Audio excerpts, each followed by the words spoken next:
Heard a lot about this show, the ExCandidates. This has been a pretty thorough interview. These institutions which we've been told to respect and trust are actually completely untrustworthy. Have you confirmed that you are negative before attending tonight if you are unvaccinated? I still see people with masks on and driving, and they're in the car by themselves. So you can pay my electricity bill, you think, little spit. We're teaching them about what it means to be a pansexual instead of teaching them how to do your taxes. It's no for me.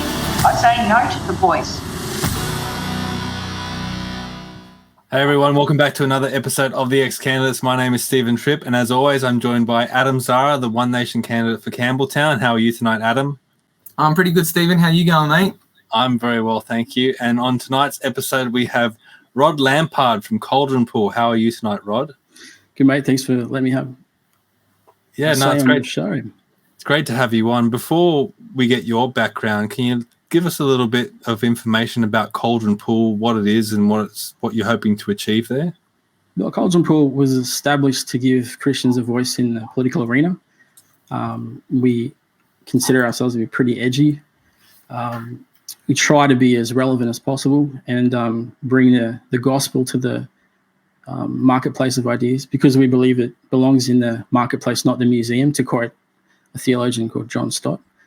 And we try to present as fair representation of what's going on as possible by reporting the news, not trying to write it the way that the legacy media does. Yeah, and how do you? I go through your the Caldron Pool site, and you write so many articles, and you also write for the Spectator and other areas as well. How do you pump out so many articles? Like it's across everything. It's passion, I guess. Yeah, it's calling. I mean, that's the thing. I mean, we've been. I'm not sure if you've heard of the Trusted News Initiative. Have you heard of that? No. Okay, well, Robert Kennedy Jr. He exposed this in his lawsuit. He's suing basically this cabal, who they are a monopoly on the news, and he's used a very clever approach. What he's used is a law, anti-competition. It's not an anti-competition, a competition law in the United States. I forget exactly what it is, that says that you can't band together basically and stop others from having a voice. And so the Trusted News Initiative was basically a combination of or a connecting of big tech, big media, and they came together and censored a lot of the stuff that around COVID. This is really what started there. They're fighting misinformation, right? And they became the one trusted source of news or truth. And so that's hence the Trusted News Initiative, or trusted, yeah. And so that's the TNI have banded together to censor all sorts of voices during COVID, even medical professionals. And so Kennedy's come out and he's like fighting this with a few others, and in a very clever way, just pointing out how they've done this to squash competition, not to censor, not to police misinformation. And so this was brought about, I think, in 2020, 2021, when COVID, this is all post 2 weeks to flatten the curve. Like, I'm always like, okay, 2 weeks were like legit. Okay, look, we needed to figure out what was going on. I supported the ban on, travel bans and stuff. Yeah, makes the sense, right? Yeah. But then you start going, hey, these politicians are getting a little bit too excited, right? And you're like, hey, what's going on here? And then you see the media start to come on board. And so, yeah, how this relates to Caldron Pool, basically, is that we've been censored pretty hard on Facebook. I mean, we have like over 30,000 followers, and you might not get as many interactions as that. In fact, you get quite limited ones. It's pretty obvious that the Trusted News Initiative has, got us on a blacklist of some kind. So, yeah, it's in that. You know what? We're not fearful of that. We'll just continue to show up, because that's what courage is, right? Regardless of whether or not they're going to put the gag on us or whatever. And we'll just try to reach out and reach as many people as possible with the truth and a little bit of commentary or some opinion pieces that represent the gospel in an honest way, in a raw and a real way, not one that's sugar-coated like you might hear in so many pulpits these days. So yeah. I was going to say, just with your Facebook and stuff like that, have you noticed that you can see when it's been tightened up and then when they loosen it up a little bit? Like it's never always even my personal page, I think my personal page has a nanny that sits over it. There's someone, I mean, and that's a theory I have, but it's crazy. You just go, okay, nah, we're not going to let that go. Oh, okay, we'll let that go. No, I know they work with algorithms, so I mean, I'm probably wrong about that, but I'm not sure. I mean, you look at what the Twitter files have revealed. They were definitely targeting accounts. They were definitely targeting personalities and groups, and it's all part of that Trusted News Initiative cabal, right? That monopoly that basically is used to shut down competitors like independent media who are trying to get the news out there. And that's why I think Kennedy's approach is brilliant. I mean, he's a Democrat, right? He's a lefty. So, I mean, but you've got to, you can give credit where credit's due, and I think that in this case, we can agree that he's on the right path, Yeah, definitely. And as Adam was saying, you can definitely tell, because some posts you put up and gets no interactions at all, and then suddenly you put something up that's really obscure and it just gets all these hits on it. But what led you to what you're doing now, writing for Caldron Pool? Have you always been religious, or were you led to this somehow? No, man, I hated Christians. I had a passion. I thought they were all a bunch of hypocrites. I honestly thought they were all a bunch of hypocrites. I was in a Christian school, right? A Catholic school. Now, I have been around it for a very long time, and but I was wrong. I mean, yeah, there are hypocrites, there are fakes out there, no doubt about it. Yeah. But when you find the real deal, then there's something about it that the community, that there's something behind that is just much more powerful than any words can describe. I was had a pretty rough upbringing, as I shared before with you guys, but and I've shared that before, and that's kind of led me to write a lot about fatherhood and things like that, but and brokenness and things. But yeah, it's God transformed my life in a way that I could never do myself. It's certainly what we call the transformative power of the cross. When you live it out, it takes traction. That's why you find it.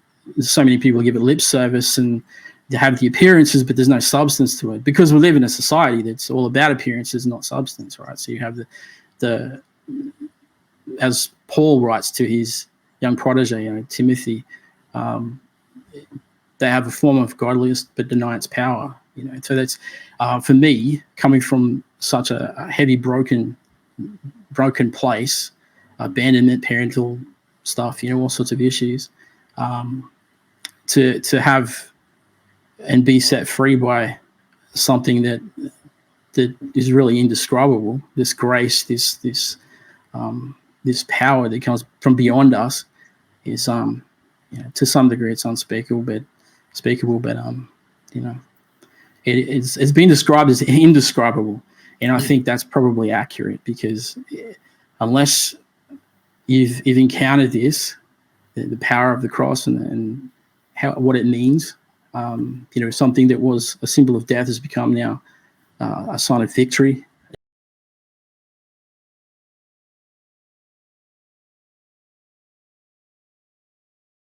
Look, we're probably some of the worst sinners around, but we are. We're also some of the best defenders and providers. Who you count on in a foxhole. I was explaining to my daughter the other day. My eldest son is quite, he's a lot bigger than she is, and I said, if you're in a, I think we've heard it before. Someone said it before. But if you're in a firefighters, and she's in there too, do you want her trying to carry him out of the situation, the emergency, or would you prefer him carrying you out of the situation in the emergency? And obviously it's him carrying her out of the situation, because he's capable of doing it. He's stronger than she is. And so, I mean, I know that's too simple, but it still carries a point, right? And that is that there are natural inequalities between men and women. They have strengths. Women have strengths. We have strengths. There are limitations. There are limitations on our side. And there's that beauty of that connection, that physiological connection, that man for woman, woman for man, both free before God. There's a beauty in that. As corrupted as that is, and that whole thing becomes because of the fallen world we live in. The father of lies, Satan, he's out there playing his games, and the worst enemy is ourselves in a lot of ways. we have to overcome the transforming power of the cross, transforming of the mind, not the emptying of it, or the opening up and spilling out everywhere, whatever. So education, very important. Individual responsibility. Like I said, they're the sons and daughters of classical liberalism, or Christ-centered classical liberalism. And I think that that is the antidote to the hive mind in the children of cultural Marxism that are being raised up in the image of, wokeism. Wow. Well, look, Rod, I've really enjoyed this episode. I'm sure Adam has as well, and we're going to have you on again someday, because I think we've just touched the tip of the iceberg tonight. There's a lot more that we can go in depth and explore. Yeah, we probably could talk about lots. Yeah, but if people want to follow you, obviously they can follow you on Caldron Pool. They can follow you on Dads for Kids. You also write for the Spectator. But how else can they follow you? Maybe on social media or other places? Yeah, social media, Facebook. I got a Facebook page, Twitter as well. But yeah, just follow Caldron Pool, follow Dads for Kids. That's really what I'm about. Not about, making myself known. I'm the servant, and I'm there to serve, and that's what I do. So, I have my own web page, blog sort of thing. I put stuff up there from time to time, usually just cross-post articles from Caldron Pool, or some stuff I think that might be important, like a video, something like that. But look, I'm the servant. Just, catch up with Caldron Pool. There's a lot of great writers there. Dads for Kids, some good stuff in that as well. But if you really want to follow along and tag along, then there's Twitter, and then I make myself available on Instagram as well. Sometimes I'll post some barbecue smoking videos on there, stuff I've been doing. Oh man, that's what I want to know about. Some good stuff. Lamb's the best, mate. I smoked a lamb yesterday, actually, lamb leg, and with my son, we just get some rub and put on it. And we made it into a vindaloo tonight with some korma as well, smoked korma, smoked vindaloo. Left it overnight. It's just easy to cut into chunks, throw it in. Super tender, man. It's like amazing. And the fat's all gone because the smoke just cooks, the heat just cooks it out, and you get that really awesome smell as well. But anyway, that's another podcast, I guess, right? We should do it. You know what? We should do a blokes your house. That's what that is. We should do a blokes podcast, hey? Like a blokey one, about cars and smoking. Because I just bought a kettle myself out the back, and I've just started learning how to.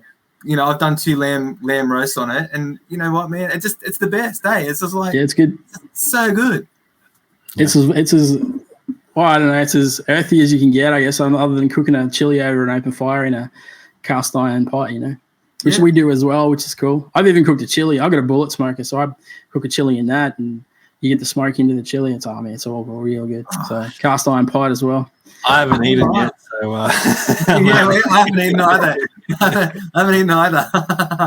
Awesome. Thank you very much, Rod. I really enjoyed this. Thanks for having me, mate. Yeah, it's been good. Rod. Yeah, and if you enjoyed this video or this interview just as much, please share it far and wide. We're on Rumble and Spotify, so please get that link out to everyone. And again, thank you, Rod. Thank you, Adam, and we'll see you next time. Thank you.